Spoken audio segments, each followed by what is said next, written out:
Alrighty, folks. One of the things I am trying to do is obviously get our school community up to 500. I think we're at 487, 13 away.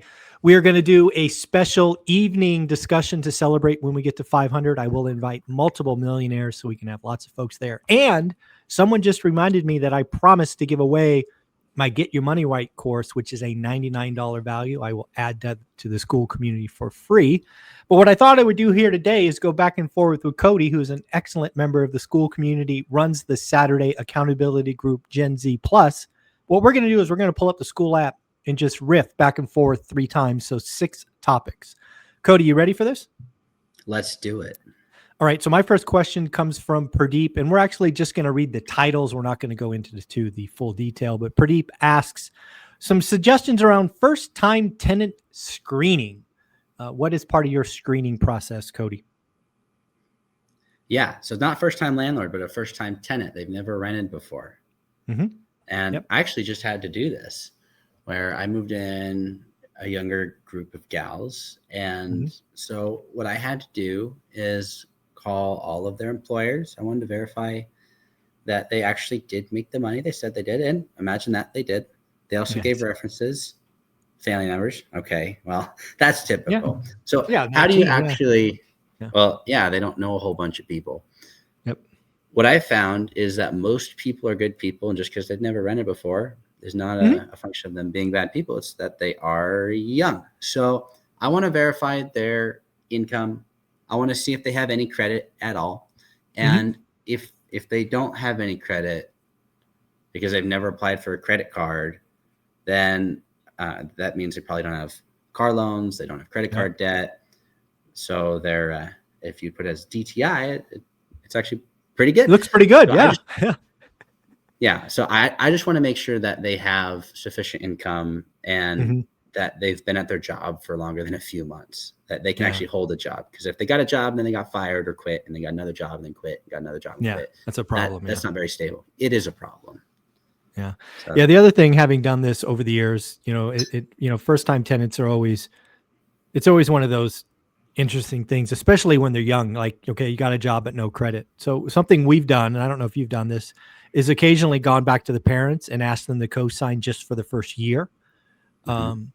Again, it's all about doing what you can to make sure you're protected. Otherwise, you got to say no. I mean, at some point, if you don't meet the criteria, you don't meet it. But, we have gone back to parents on occasion and said, hey, would you co-sign just for the first year? And every time they said yes. So that was something we did that was helpful. So pretty cool. Yeah, that is cool. And then I got a question. So Karen posted this question about reserves. When you're building your reserves, are you holding them in a high yield savings, a money market account? What do you do with that money? Yeah. So in the beginning, not knowing any better, I did keep it in a high yield savings account. As my experience grew and frankly, I thought about it more, I did move it to a money market account, which was just as liquid, maybe not as easy to get. Maybe it took 2 transfers, for example. But that's what the emergency is there for. So I would tell you today, all of our reserves are in a money market account. It is a separate bank. It's the only money we have at that bank. That bank is not directly connected to anything because it truly is for emergencies or reserves. Like we have our monthly expenses at a different bank, right? That's actually where we collect the rent. So yeah, we do have a reserve account today. Money market started high yield savings.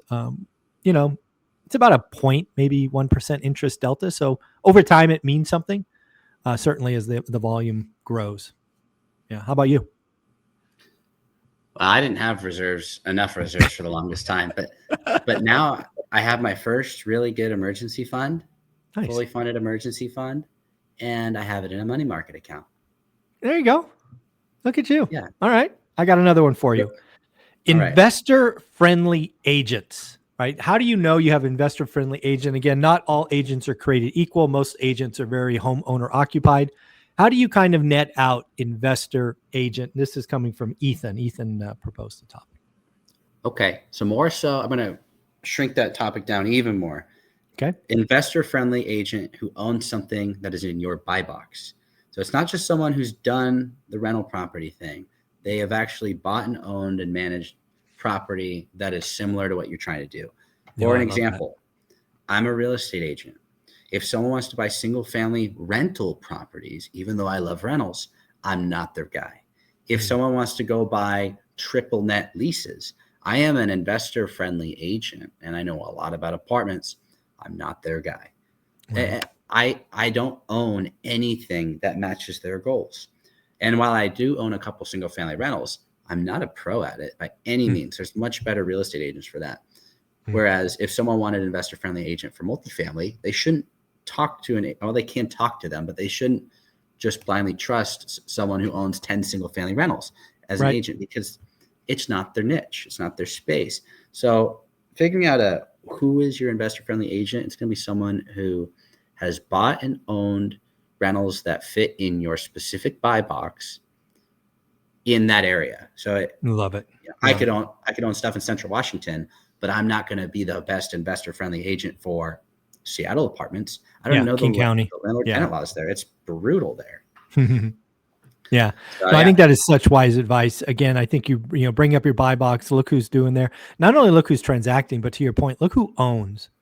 And that's where I think a lot of folks, a lot of new investors fall down. They look for their, best friend's next door neighbor's cousin, right? So they get some kind of in and they immediately think that's the agent for them. And oftentimes it's not, right? So look for the experience. And to your point, same thing for property managers. That's something I found over the years is finding a property manager where the principal or owner invests like you, right? So they're going to have the system and people and teams to help him grow his or her portfolio. We went through the first 5 PM firms and it was a disaster until we found the one that invested like us. So yeah, I love that.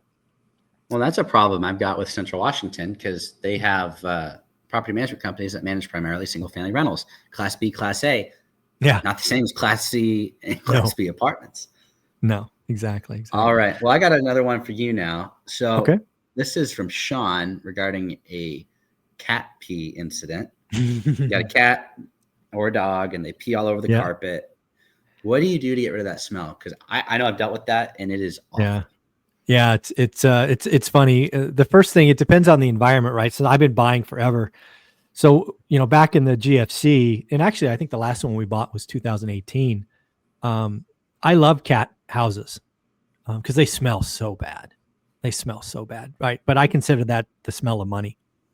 So at a minimum, right, you've got to rip everything out, the carpet, the pad. There's this thing called Kilt, I think it's called. That's kind of a sealant, but that doesn't even work sometimes. In this latest cat house on Tyler, we had to rip out the subfloor, right? We had to go all the way to the studs. Because again, I don't remember what it was. It was like 35 or 38 cats had been in there, and it was just basically a huge litter box for these cats. And you had to paint the walls, you had to do everything. You can't just air it out. You can't get blowers. I mean, that it just lingers and radiates. So if you walk into a house like that, just be prepared to rip up everything, right? Just there is no magic paint, magic sealant to make it go away. If you just have a couple of cats and like they're in one room, this Kilt product, as I recall, certainly can help. You're going to have to put on 4 or 5 layers, but it certainly can help. But be prepared. If there's lots of cats and they were not really trained, just budget to rip it out, man. It's just so much quicker and easier. One time I messed myself up really bad. My buddy Brian and we own a 6-plex together and it smelled atrocious. It was the worst thing ever. So I looked up what to do and I got this vinegar concentrate and I didn't know it was supposed to be 64 parts water. And so my buddy and I were just dropping the whole bottle on the floor. We both coughed up blood. We did not know what we were doing. No, it's not good. That's not good. But there was no cat scent anywhere. We just couldn't go in there for days. I mean, it was the worst thing ever. That's funny. Folks, remember, you got to dilute that stuff. All right, we got a question from Trisha. This is fun. We may do more than 3. This one's from Trisha. Basically saying, what do you think about starting a YouTube vlog? How do you start it up? Social media present? How you've done it, I've done it. What's your advice for somebody starting?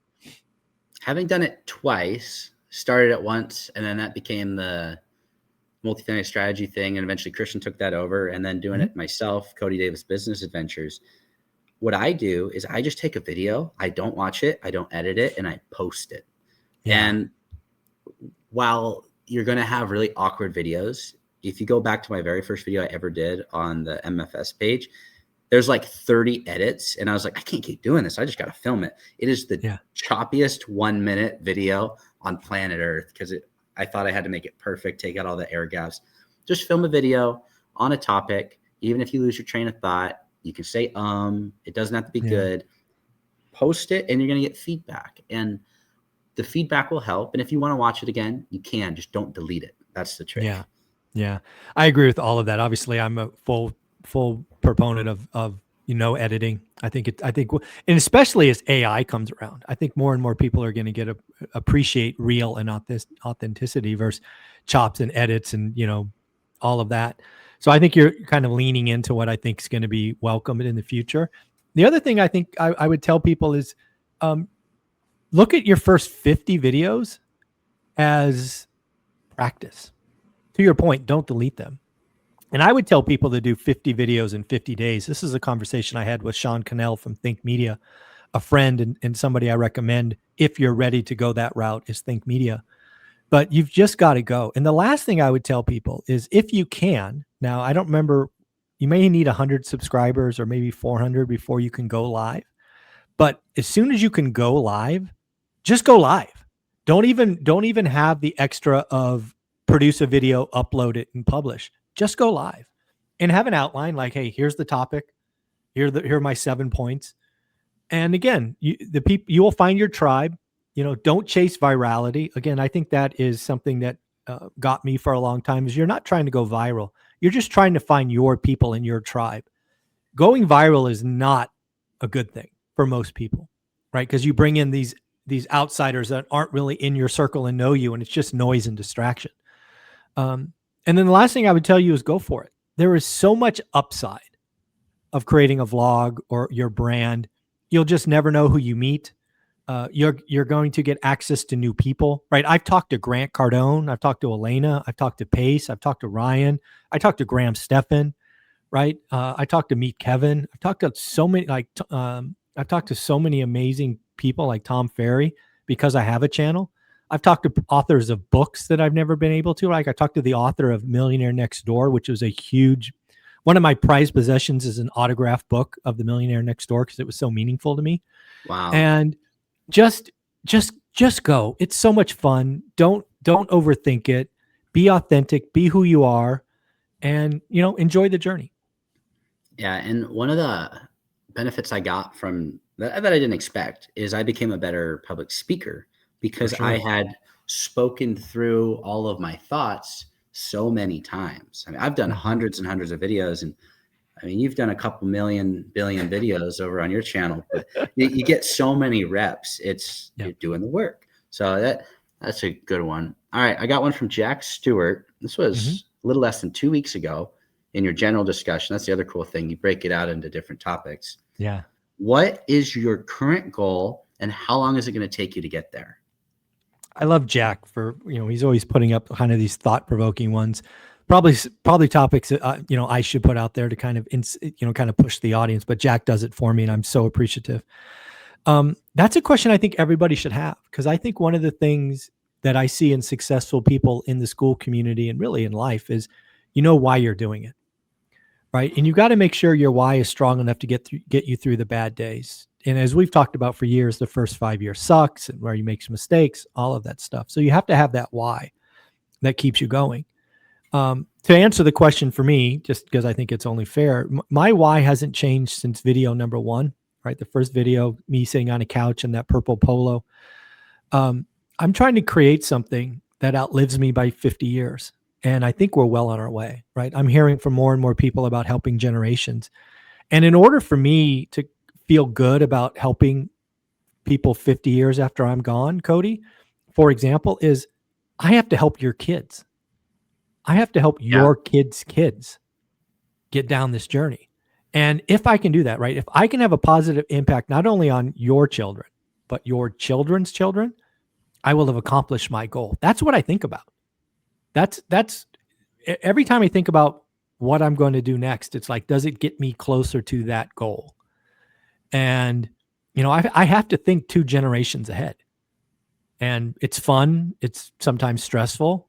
But when your North Star doesn't change, right? I've been creating content since 2018, 7 years. I've done 17,000 videos. Wow. It's great to have a why that's so clear and so strong. So Jack, I appreciate that question. What about you? What's your why? Well, I've talked a lot about my why online, but one of my next goals is taking all the stress out of this, because now I'm newly married, and so I was really good at chilling on the edge. So I'm Right. good hanging out there, and I learned that from I think Russell Gray and Robert Kiyosaki. Is Yep. you have a coin, right? And the best position to be is on the third side of the coin. It's on the edge, because on the edge you can see both sides and you can adjust accordingly. So I've been living on the edge for a long time, and what I found is that's not conducive to a stress-free life. No. So No. Yeah. and I don't want to do that now that I'm married and want to have kids. It's like, well, I got to come off the edge a little bit. And so Yeah. my next objective is bolstering liquidity and increasing cash flow. And so what some of that is getting some cash out of the assets that have 7-8% rate, taking it down to 6, Yeah. and pulling out a little bit of money and paying off my little investor debts, like 25 grand here, 20 grand there at 12%. Once those are gone, I don't have to pay anybody other than the mortgages, and I just have cash flow. So Life's good. that's my objective. And I think I'm going to be able to get there next year.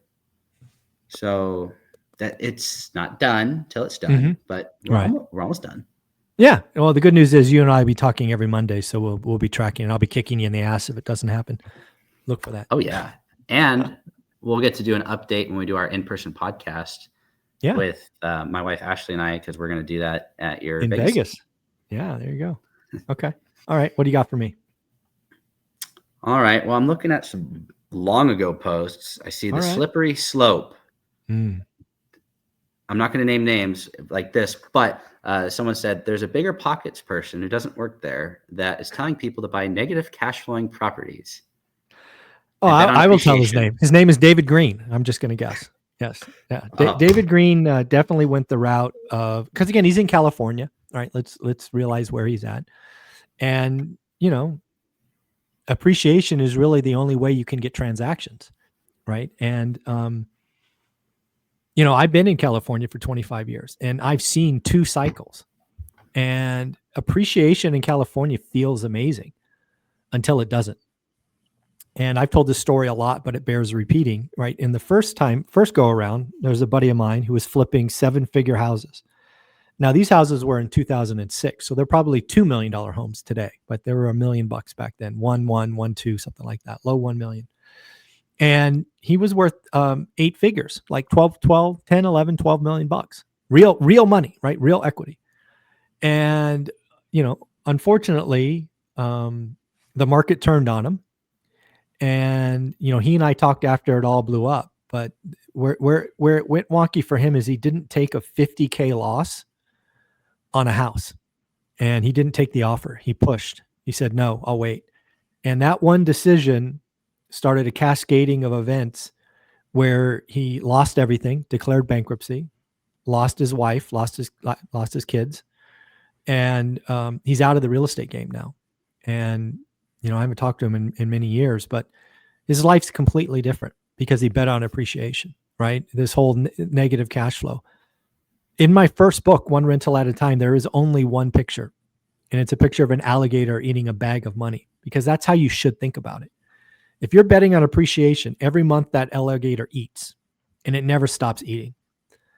And if the market turns on you, it doesn't even have to turn down like the GFC. It could just turn flat and you are effed. You can't get out. And, I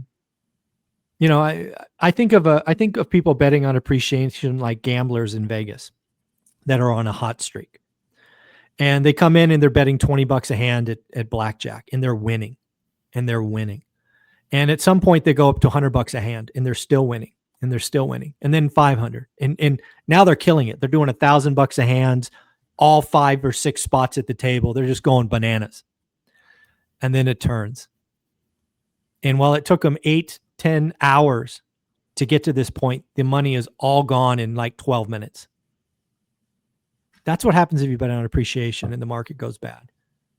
And, I'll never do it. Now, I understand appreciation happens. I treat appreciation like the whipped cream and cherry on top of the sundae. To be clear, let's be really clear. I think appreciation is responsible for more than 90% of my wealth. But I live on the 10%, aka cash flow. Mm-hmm. And that's how you do it. That's the whole goal of this is to not bust out. And you, generally speaking, don't bust out if you're betting on cash flow. You can bust out if you bet on appreciation. So not a fan, never been a fan. And yes, David Green has talked about that lots of times. Well, you feed the money alligator and you run out of money bags to feed it and then it eats you. So exactly. Yeah, that son of a gun is hungry. He just never stops. That's the whole key of the alligator. Yeah. All right, I got one for you from Sissy. She's talking about, is there anybody going to our Vegas event, which again, you're featured speaker one on day one, solo? So, I think there's a lot of people going solo, Sissy. I see that in the ticket purchases. About half the people are going solo. But yeah, a lot of people are bringing their couples. Here's a little tidbit for you. I've got 20 spots, 20 for kids. And I'm going to call kids under 18, right? They're still living at home. They're in high school or lower. If you bought a ticket and you want one of your kids to go, just let me know. To be clear, I know of a couple already. Ryan is bringing his son. And let me go to my comments because I know there's another young man bringing his son. And on that topic, any amount of people that are under 18, I'll do one-on-ones with for free because I want. Nice. That's how it should be. You should get people involved as young as you can. Yeah, and Chris is the other one bringing his son. So, folks, Ryan, Chris, you just heard it from Cody. He's going to give you one-on-one time with your sons. And oh, by the way, here's something really fun. We could actually do that in the podcast room. Oh yeah, that was something that that was something the Lumberjack did last time. Somebody, I think it was 17-year-old interviewed him.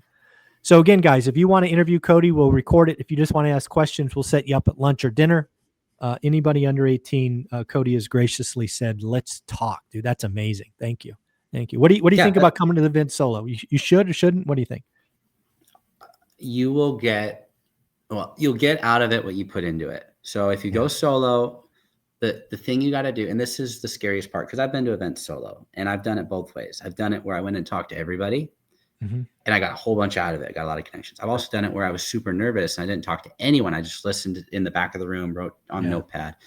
If you're going to go solo, don't be that person. It's good enough to get in the room, but if you want to be great, you need to go talk to people. Even if you talk to one person a day, that is so much better than just sitting in the back of the room taking notes. Yeah. Yeah, the beauty of our event, if you haven't been there before, it's really like a family reunion. Most of the people coming to this event will have probably spent 100 hours or more watching my content over the last 5 years. So they know the vocabulary, they know the speakers. My speakers don't hide, like Cody's going to come in for video, interview one or topic one. He's not disappearing. He's not flying home. He'll be there for both days. He'll have his wife with him so you can ask and double check questions. And, it's just a special event. So let's do another one. What's another one you got? Well, so someone actually posted on the new members intro since we started this video, which oh, wow. It's not a question, but I want to put it out there. But Gideon said, blessings. Good afternoon to all. So they're in a different time zone. Happy to have joined school. Blessings and wealth to all. And the reason I wanted to share this is because not only did someone put that since we started, Hunter Gore from Greensville, South Carolina, already welcomed him in. I mean, talk about a sense of community that we can start recording a video on a random hour Monday morning. Right. And we have posts during the video and comments back. It's pretty cool, huh? The feedback is very cool. So I just wanted to share that really quickly because I haven't seen a lot of groups that are that responsive. Yeah, it's really funny when I think about where the community is now. The forums where we're reading from is amazing for me to watch. Dozens of forums, new forums every day, but more importantly, they're responsive, right? You look at the responses, 12, 24, 8, responses. So again, pretty fun for me to watch. So I just responded to, yeah, blessings. Yeah, again, I think we're doing something special. I love the fact that I got the price point right, 67 pennies a day, $20 a month, just enough to keep the haters away, but nothing that, a wealth builder couldn't afford. You get all of the forums, you get 9 accountability groups, which you run, run the one on Saturday, which completed the week. Thank you. Why don't you tell me about running an accountability group in school, Gen Z Plus on Saturdays? How fun has that been? What you learned? What's going on? Well, it's been good. And it's valuable for me because people are asking. I usually kick off the first or second one because everyone's waking up and Yeah.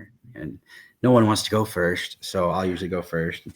It allows me to keep my topic and what I'm working on fresh every week. Because before I was doing it, but it's like, did I really need to wait to get that done? No, and I don't want to look like I got egg on my face to the accountability group. So it keeps me accountable. But it's cool hearing what's going on because, like, right now, Dylan, who also helps me run that, he's working on some refinances, taking some of his 7% mortgages down into the 6s. Nice. And it's cool to watch what people are doing. And Jim, grumpy contractor, he worked on his first private capital raise to finish out a project because he didn't want to do it with the bank. And seeing where all these people are at, it also gives me different ideas because you can hear information and then you can hear it again a week later, but something else clicked in your business. And so now you have a different thought on it. And so repeating information weekly is huge. Yeah. I just want to give people a flavor for what all the accountability groups. So if you start today, Monday, we have one accountability group called Start the Week. Actually starts off hot and heavy at 6 a.m. Pacific on Monday. My kind of people, morning person. Tuesday, mastermind for real estate agent, real estate brokers, and investors. That is 1 to 2 p.m. On Wednesdays, we've got 2 groups. We got Ladies of ORAT. Always happy to shout out the Ladies of ORAT, 8 a.m. to 9 a.m. And then at 6 p.m. to 7:30. So yes, we do have evening accountability groups. We have the weekly accountability group. On Thursdays, we again have 2. We have Western PA, Western Pennsylvania. Lots of people are investing there, 12 to 1. And then multifamily, 2 to 3. And finally, Breakthrough Thursdays, 5 to 6. So we have 3 accountability groups on Thursdays. Fridays, we got the out-of-state investing call, 8 to 9 a.m. Saturday is yours, Gen Z Plus accountability group. And finally, on Sunday, 12:30 to 2, Sunday accountability group. So every day of the week, different group. Do not need to attend all of them. Find the one that matches you on time or on topic, and you'll have a lot of fun. So, Cody, give the last plug for school and where can people find you? Well, yeah. I mean, the last piece on school here, someone asked about rent collection. I mean, the topics are all over the place. Like, it's just a library of knowledge. It's crazy. Yep. And it's not all just from you. Everyone's giving their different opinions. Yep. So I want to collect rent safely and securely, however, without any transaction fees for the tenant or me being the landlord. Mm-hmm.